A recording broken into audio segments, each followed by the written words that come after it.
अगर ऐसे डिस्टर्ब करेंगे तो हम बात ही नहीं। मैं ऐसे नहीं कर सकता हैं, और कंक्लूजन मुझे बुलाए क्यों?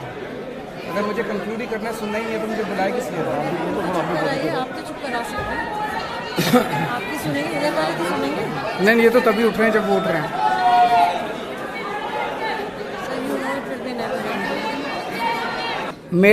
मेरे हो सकता है आप लोगों को कुछ आइडियाज पसंद ना आए, हो सकता है आप लोगों को ये लगे कि केजरीवाल जो बोल रहा है वो सच नहीं है, हो सकता है। मेरी आपसे हाथ जोड़ के विनती है, 5 मिनट मुझे कंप्लीट कर लेने दीजिए, है ना? उसके बाद आपने जो टिप्पणी करनी है टिप्पणी कर लीजिएगा, लेकिन किसी वक्ता को इस तरह से बीच में बार बार टीका टिप्पणी करना मुझे लगता है अच्छी बात नहीं है। तो आप लोगों से हाथ जोड़ के विनती है, इस देश के अंदर जनतंत्र है, बोलने का अधिकार तो सबको है। मैं किसी को गाली गलौच नहीं कर रहा, मैं अच्छी बातें कर रहा हूं।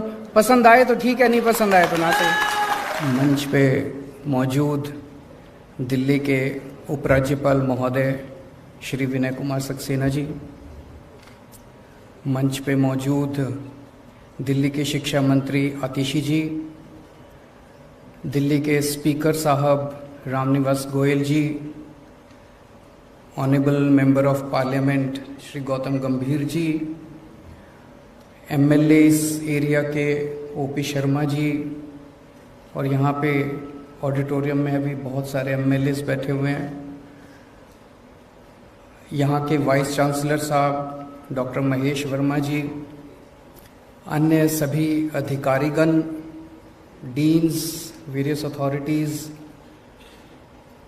और सभी भाइयों बहनों, आप सब लोगों को मेरा नमस्कार, सबको मेरा प्रणाम। आज आईपी यूनिवर्सिटी का ये ईस्ट कैंपस देश को समर्पित किया जा रहा है। अभी हम सब लोगों ने इस कैंपस को घूम के देखा, इतनी शानदार फैसिलिटीज़, इतना खूबसूरत कैंपस। ये कहना गलत नहीं होगा कि आर्किटेक्चरल पॉइंट ऑफ व्यू से और फैसिलिटीज़ के पॉइंट ऑफ व्यू से perhaps this can be counted as one of the best campuses in the country.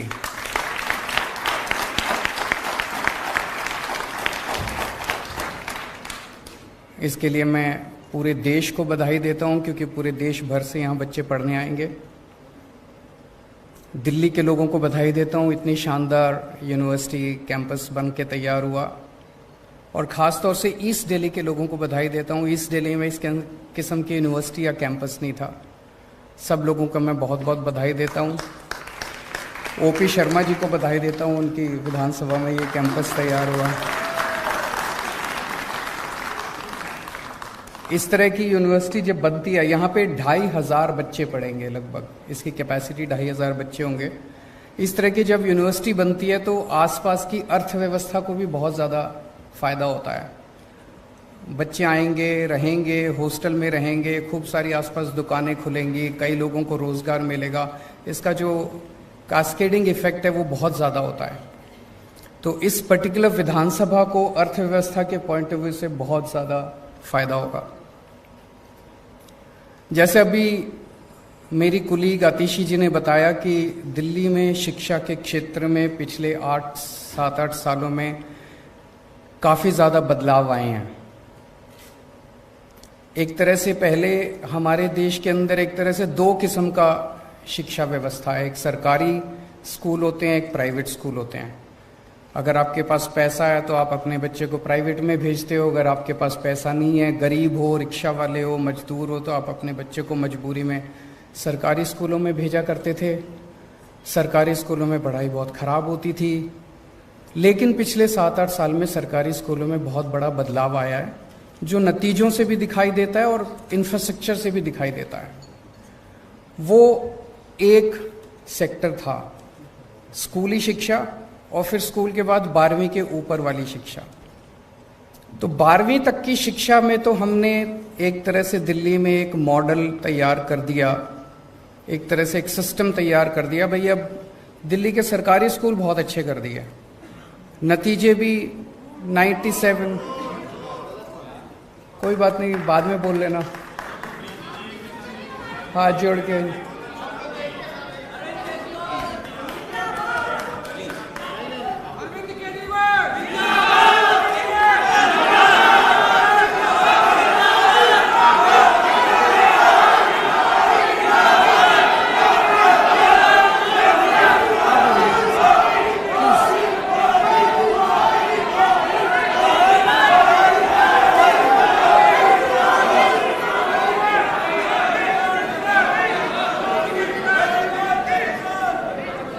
काश अगर इन नारों से शिक्षा व्यवस्था अच्छी हो सकती तो बहुत 70 साल में हो गई होती। मेरी आप लोगों से हाथ जोड़ के निवेदन है, इस पार्टी वालों से भी और इस पार्टी वालों से भी, दोनों पार्टी वालों से निवेदन है, मेरी 5 मिनट बात सुन लो, नहीं पसंद आए तो बाद में नारे लगा देना।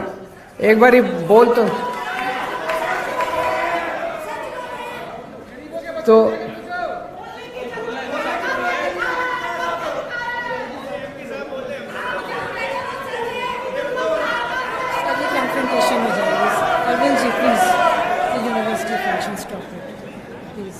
इसको मैं, अगर आप इजाजत दें, मैं 5 मिनट बोल लेता हूं, और 5 मिनट में अगर आपको मेरी बात अच्छी नहीं लगे तो मेरी बात छोड़ जाना।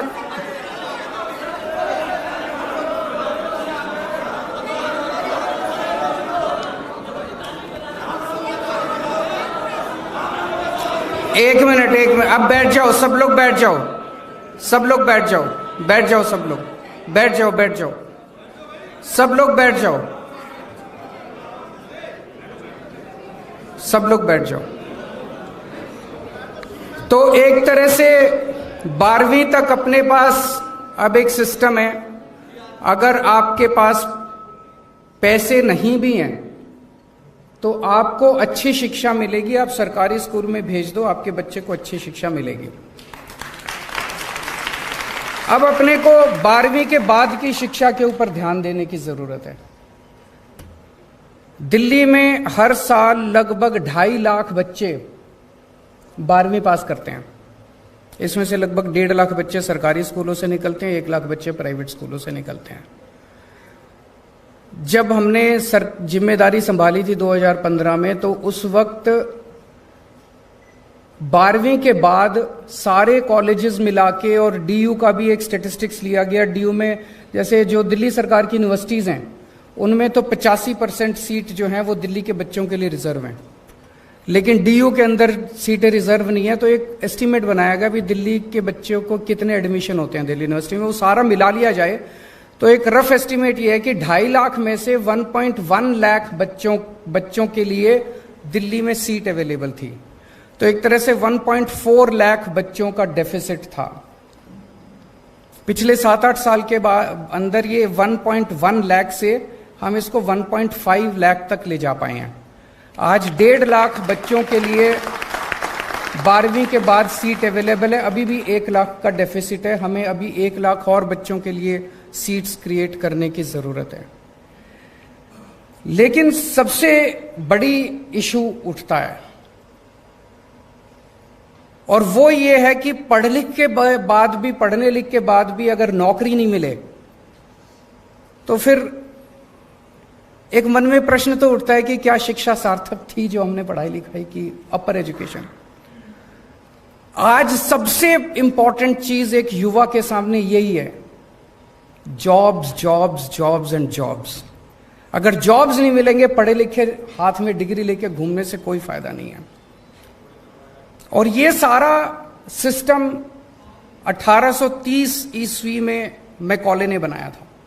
उसके पहले जो भी भारतीय सिस्टम था, हमारे देश में एजुकेशन का सिस्टम था, जो मैंने पढ़ा है बताते हैं बहुत अच्छा सिस्टम था। अंग्रेजों के आने के पहले गांव गांव के अंदर स्कूल थे, जो आचार्य का सिस्टम था, चाहे राजा का बेटा हो चाहे रंग का बेटा हो, सारे एक ही साथ स्कूल में आके रहते थे। और फिर इन्होंने सारा हमारा एजुकेशन सिस्टम तहस नहस कर दिया अंग्रेजों ने आके 1830s के अंदर मैकॉले ने और उन्होंने जो शिक्षा व्यवस्था बनाई, वो शिक्षा व्यवस्था भारत के लिए नहीं बनाई थी, वो सारी शिक्षा व्यवस्था उन लोगों ने बनाई थी क्लर्क पैदा करने के लिए, कि पढ़े लिखे क्लर्क पैदा होंगे और वो अंग्रेजों की सेवा करेंगे। अनफॉर्चुनेटली आजादी के बाद हमने इसमें शिक्षा व्यवस्था में मूलचूल परिवर्तन नहीं किया। आज वही शिक्षा व्यवस्था चल रही है। हम बीए करते हैं, हम बीकॉम करते हैं, हम ये डिग्री फलानी डिग्री बीएससी करते हैं, नौकरी नहीं मिलती। तो नौकरी नहीं मिलती, फिर डिग्री करने का क्या फायदा? अब हमें कुछ ना कुछ करके हम लोगों को ऐसी शिक्षा देनी पड़ेगी जो कि अल्टीमेटली आपको रोजगार दिलवाए। मैं अभी पढ़ रहा था, मैं अभी डॉक्टर साहब से डिस्कस कर रहा था, यहां पे अब जो शिक्षा देने का प्लान किया जा रहा है वो लग रहा है कि शायद यहाँ पे डिजाइन के ऊपर आपको सिखाया जाएगा, ऑटोमेशन पे सिखाया जाएगा, आर्टिफिशियल इंटेलिजेंस पे सिखाया जाएगा, रोबोटिक्स पे सिखाया जाएगा, इनोवेशन पे सिखाया जाएगा, मशीन लर्निंग पे सिखाया जाएगा, डेटा मैनेजमेंट पे सिखाया जाएगा। ये सारी चीजें आज तकनीकी युग के अंदर ये डिमांड है सोसाइटी की। मुझे उम्मीद है कि यहां से निकलने वाले बच्चों को तुरंत नौकरी मिलेगी। लेकिन मेरा यह मानना है कि हर यूनिवर्सिटी के वाइस चांसलर की अकाउंटेबिलिटी इसी बात से फिक्स होनी चाहिए कि आपके निकलने वाले कितने बच्चों को नौकरी मिली, यह जरूरी होना चाहिए, सबसे इंपॉर्टेंट है। अब मैं इस पे एक चीज आप लोगों के सामने रखना चाहता हूं। नौकरियों की कमी है। सारे बच्चे अगर निकल के नौकरियां ढूंढने लग गए तो नौकरियां नहीं है इस देश के अंदर। हम बार बार ये कहते हैं कि हमें नौकरी ढूंढने वाला नहीं, नौकरी देने वाला बनना है। उस दिशा में अब अपने को अपनी शिक्षा व्यवस्था को ले जाना पड़ेगा। इसका एक छोटा सा प्रयास दिल्ली सरकार में हम लोगों ने किया। 11वीं और 12वीं के बच्चों को हम लोगों ने बिजनेस करने के लिए हमने उन लोगों को प्रेरित किया। इसको हमने बिजनेस ब्लास्टर्स प्रोग्राम या एंटरप्रेन्योरशिप क्लासेस का नाम दिया।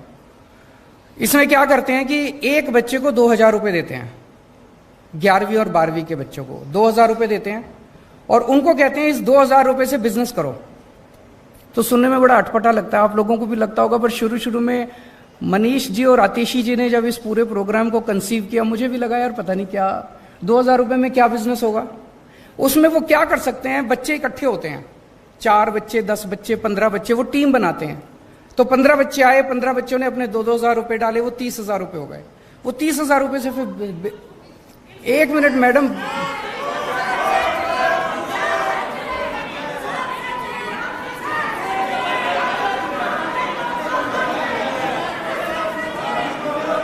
अगर ऐसे डिस्टर्ब करेंगे तो हम बात ही नहीं कर सकते फिर।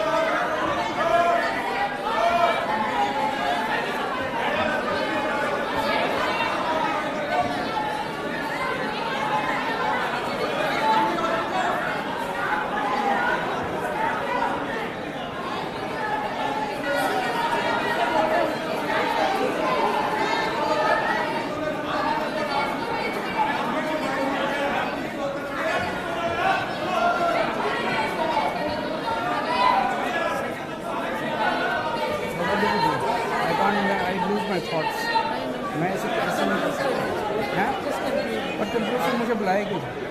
अगर मुझे कंक्लूड ही करना, सुनना ही नहीं है तो मुझे बुलाएगी इसलिए। आप तो चुप करा सकते हैं, आपकी सुनेंगे, इधर वाले की सुनेंगे। नहीं, ये तो तभी उठ रहे हैं जब वो उठ रहे हैं।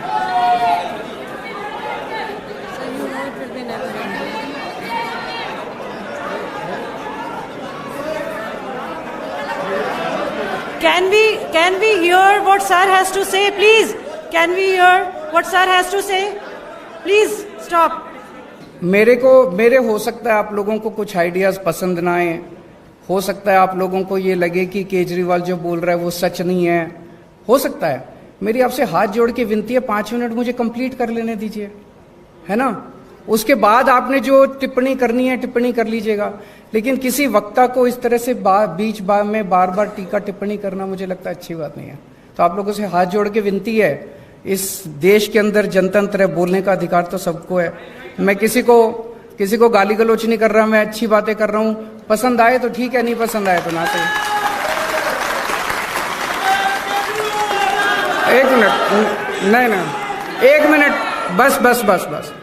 सो मैं ये कह रहा था कि 2-2 हजार रुपए देते हैं, तो उसमें मान लो 10 बच्चे इकट्ठे हुए 20,000 रुपए हो गए, 15 बच्चे इकट्ठे हुए 30,000 रुपए हो गए। उनको वो एक साथ डालते हैं और उसमें फिर वो सारे बच्चे मिलके कोई बिजनेस आइडिया ढूंढते हैं और उस बिजनेस आइडिया के बेसिस पे फिर वो कोई प्रोडक्ट बनाते हैं। प्रोडक्ट बना के फिर वो फेसबुक पे, व्हाट्सएप पे अपनी मार्केटिंग करते हैं। इतने सारे एग्जाम्पल्स अब इकट्ठे हो गए। इन 3 लाख बच्चों ने, 1.5 लाख बच्चे 11वीं के और 1.5 लाख बच्चे 12वीं के, इन लोगों ने मिलके 52,000 टीम्स बनाई हैं और हर टीम का एक आइडिया है। किसी ने कोई कॉफी बनाई है, किसी ने कोई ताला बनाया है, किसी ने कुछ बनाया, किसी ने सॉफ्टवेयर बनाया, किसी ने गेमिंग ऐप बनाया है, किसी ने कुछ, कई सारी चीजें बच्चों ने बनाई है। उनसे जब हम डिस्कस करते हैं, उनका पूरा जो माइंडसेट है वो चेंज होता जा रहा है। वो सोचते जो हैं, वो ये सोचते हैं मैं क्या बिजनेस करूंगा, फिर कैसे करूंगा, फिर मार्केटिंग कैसे करूंगा, मैं फिर फाइनेंस कहां से लाऊंगा। पूरा उनका माइंडसेट चेंज होता जा रहा है। मेरा अपना ये मानना है कि अगर हम ये बिजनेस ब्लास्टर्स या एंटरप्रेन्योरशिप क्लासेस अगर कॉलेजेस के अंदर शुरू कर दें, मान लीजिए प्री फाइनल ईयर, सेमीफाइनल 1 साल पहले से 2 साल के लिए अगर हम इसको कर दें, तो जो पास आउट होने वाले बच्चे हैं, वो पास आउट होने वाले, जैसे अभी हम एक लैब में लेके गए, वहां पे कुछ गणेश जी एक प्रोडक्ट दिखाया। Now there is absolutely no reason कि इस तरह के प्रोडक्ट्स की मार्केटिंग और इस तरह के बिजनेस आइडियाज, इसको एक बिजनेस आइडिया के रूप में क्यों नहीं सोचा जा सकता। तो अगर हम ये बिजनेस कि मुझे बाहर निकल के बिजनेस करना है, मुझे बाहर निकल के बिजनेस करना है, अगर 50% बच्चों ने भी निकलने के बाद बिजनेस करना चालू कर दिया, बाकी 50% को तो यही नौकरी दे देंगे।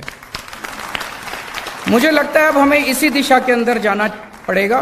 और एक मैं ये आतिशी जी से भी और डॉक्टर वर्मा से भी ये निवेदन करना चाहूंगा कि इस दिशा के अंदर सोचना चालू करें कि कॉलेजेस के बच्चों को भी हम एंटरप्रेन्योरशिप क्लासेस की तरफ लेके जाएं। दूसरा, हमें एक सर्वे करने की जरूरत है कि हमारे दिल्ली के पिछले 6-7 साल में जो बच्चे 12वीं करके निकले, वो फिर कहां गए? उनमें से कितने लोगों ने पढ़ाई छोड़ दी, कितने लोग दिल्ली के बाहर पढ़ने गए, कितने लोग दिल्ली में पढ़ रहे हैं, कौन क्या कर रहा है। अगर इसका अपने को एक डेटा मिलेगा तो इसमें हम देख सकते हैं कि किस चीज की सबसे ज्यादा डिमांड है और उस सेक्टर के अंदर हम और ज्यादा फैसिलिटीज खोल सकते हैं। मैं फिर से एक बार दिल्ली के लोगों को, देश के लोगों को बहुत बहुत बधाई देता हूं। इतना शानदार कैंपस बना और मैं उम्मीद करता हूं कि आईपी यूनिवर्सिटी पहले तो देश की टॉप 10 यूनिवर्सिटीज में आएगी और फिर एक समय आएगा जब दुनिया की टॉप 10 यूनिवर्सिटीज में आएगी।